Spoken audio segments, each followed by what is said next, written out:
And we're back for our NBA storylines. We had the All-Star festivities happen all in one night yesterday, and here to bring us all the highlights and tell us about it. Owen, take it away. Thank you. You and I both guessed one of the winners of a respective competition, so we'll take that to the bank. And I think I should have gone 2 for 3, but we'll get to that briefly. We're going to kick off with the skills competition. They interviewed Chris Paul twice before the beginning of this competition, and in the second one, Dwayne Wade brought up CP had been 0 for 4 so far in skills competitions. And Chris was saying how it was always one thing. He's like, I missed the layup one year and I just had bad luck. And of course, what happens? He nails a pass, him and Vucevic going down the court, and he bricks the layup.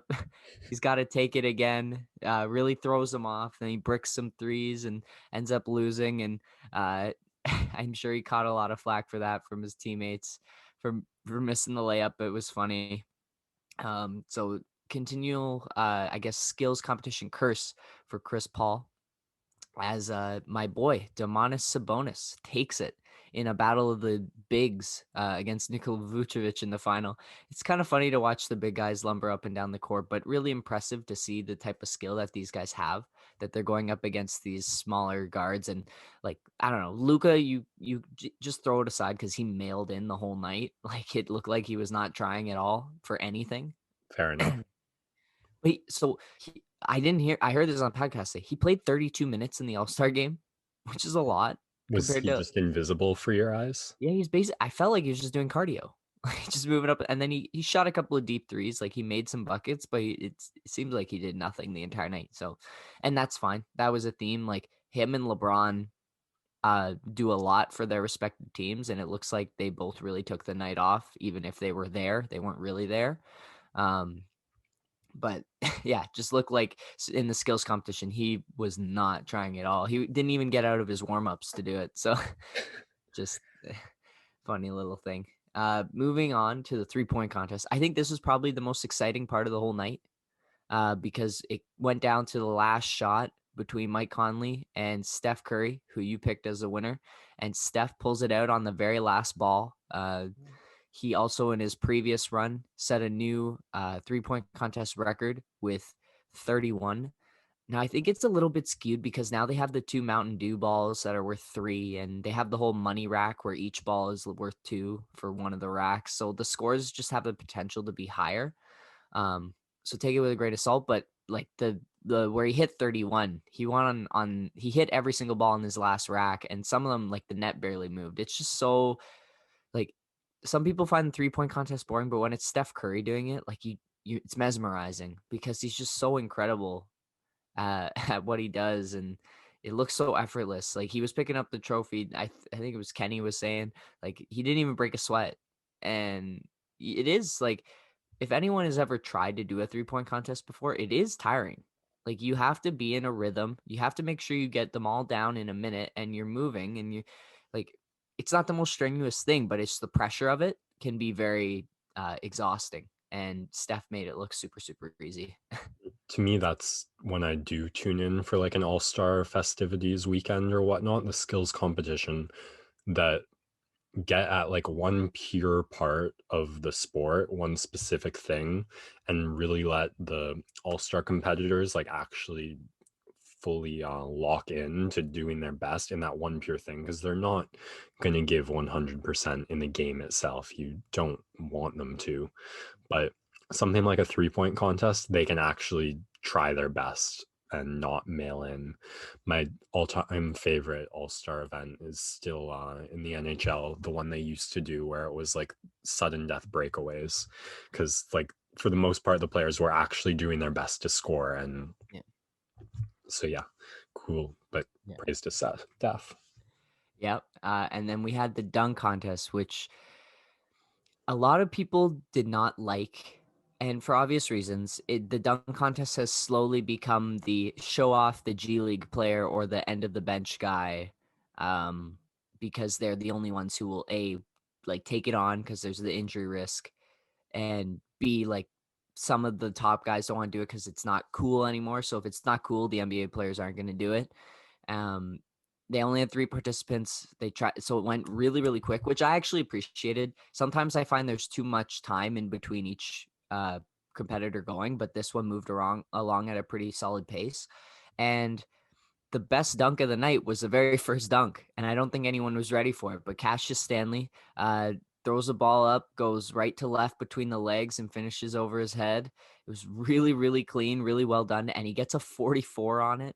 And everyone's sitting there going, "Wait, what just happened?" Because I think the judges just were not ready for that to be the very first dunk. It was really, really nice, and Obi Toppin and Anthony Simons follow up with some dunks that were nice, and Anthony Simons really showed off his bounce. Like his head was well above the rim on both of his dunks, or the ones that at least that he had to get up for. Um, but I think Stanley really thrown off by having the lowest score on the best dunk out of the three. I think it rattled him because his next attempt was probably going to be one of the craziest dunks we'd seen in the dunk contest. He tried to do the Aaron Gordon dunk, but he was setting himself up where he threw the lob off the floor and then tried to go under his legs, going right to left, and he ended up trying it a couple times, missed, and then ended up doing kind of a more boring like tomahawk dunk because once you miss a couple times, then it's like, okay, this isn't cool anymore. I got to do something else. And that was tough for him. I think he got 37 on that one, and it knocked him out. But I think if he had the highest score on that first dunk, he would have had a little bit more confidence and maybe would have gone with something that he knew for sure he could have made, and he would have got through the final round and might have shown off something special. So I feel bad for him in that regard, but again, it's just the dunk contest. Anthony Simons wins with the two final dunks being really, really boring. And I love how they're saying they called it the D Wade rule. So they changed the rules in the final this year after D Wade screwed over Aaron Gordon with the 9 last year, where they just have both competitors do a dunk and then they just choose the winner rather than scoring each dunk. It's just one goes and then the other, and then the judges choose one or the other, which I like because then it prevents you getting that Dwayne Wade 9 that really screws over and uh, changes like who should have won and who was deserving. So they just pick one or the other. And Simons goes up for this. I didn't mind it. It was a little bit flair because he had no emotion besides that one like 2 seconds of where he goes up, he kisses the rim almost and dunks it in, which was kind of impressive because if you can get your lips up to the rim, that means you're really flying. Um, and then Obi Toppin, I honestly can't even remember what his last dunk in the final was, but he went through the legs from kind of a foot in from the free throw line, which was nice, but we've seen Zach LaVine do it from the free throw line, so it was a little less impressive in that regard.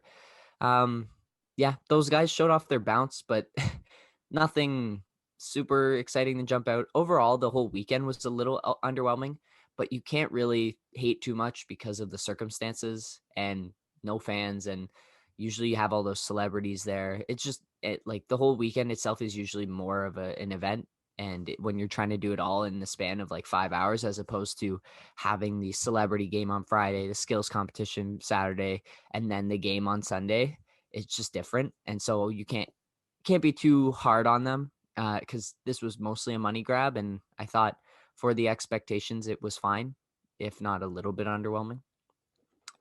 And that leads us into the game, which in itself was probably, it was straight up boring for the most part. There are some takeaways you could have. Like, I think Zion is, I don't know what it is, but it seems like playing in All-Star game saps his like superhuman powers.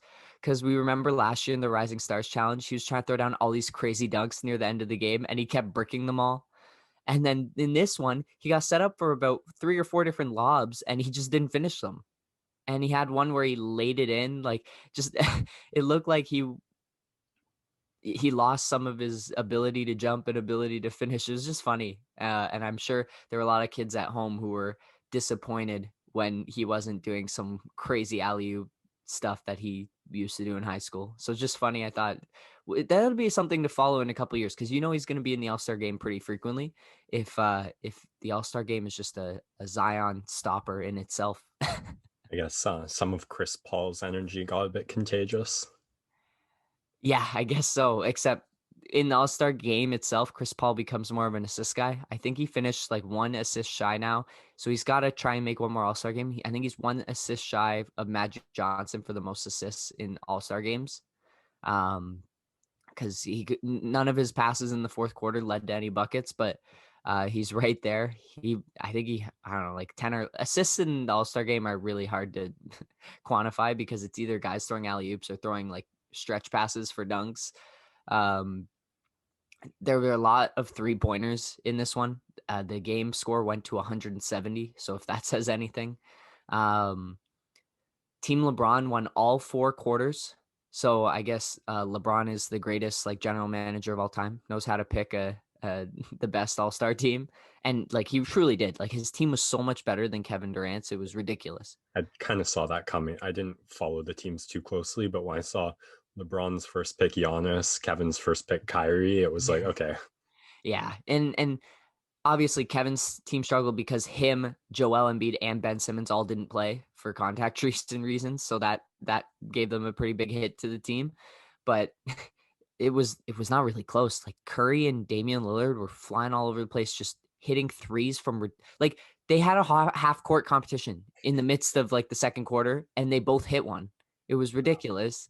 And then you've got like Giannis is the guy who's like trying not to make it seem like he's trying. And so whenever he's getting a rebound, he's like, "Oh, I'm gonna get free 2 points, put back dunks." He had 22 points by like halfway through the second quarter, and he hit this crazy step back three over over I don't know who it was, but then Jokic and the entire team was freaking out on the bench because it was like Giannis hits a step back three, never happened before. He hit 2 bank 3-pointers. He went 16 for 16 in the game, didn't miss a Jesus. shot.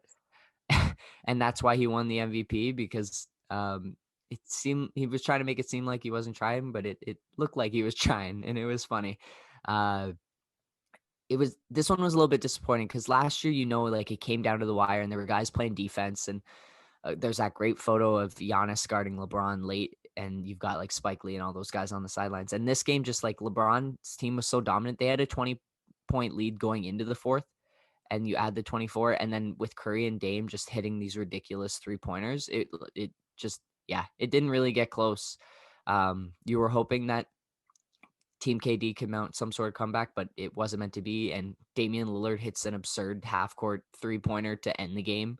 After Steph missed his, there was a little action between those two, even though they were on the same team. They are kind of a similar type build of player and similar type role on their respective teams. And so uh, I think there is a healthy competitive rivalry between those two. And if they had been on opposite teams, I think it would have shown up even more so. But it was kind of a measuring contest who could hit it from further away. I have heard comments from each of them about the other during this regular season, just when one's getting compared to the other, and then I think it was Curry who was like they were saying, "Oh, I think Lillard's like stepped up to Curry's level," and then like Curry had one of his 40 points nights, and was just like, "Yeah, I took that a little personally." Yeah. Oh yeah. They've been going at each other now for about 8 seasons straight. And yeah, it's been fun to watch those two grow because they have both of them have the longest range in the league by far. Like they're kind of the only two guys where you expect them to hit those crazy logo shots consistently. And it was fun to see like they actually were shooting from half court and you actually were like expecting each one to go in, even though there were a couple that didn't. Just unbelievable like talent that these two have. Yeah. Okay. That kind of wraps up the All-Star game for me. It might have been a waste of my time to spend whatever 4 hours watching it, but I did, and now we're here, and there were some stuff to glean from it. But overall, just a fun event that made the NBA some money, which is very much needed going ahead if we want to have a flat cap going forward a couple of years and having the guys make the money that they deserve. So important to have that done. But we will move on to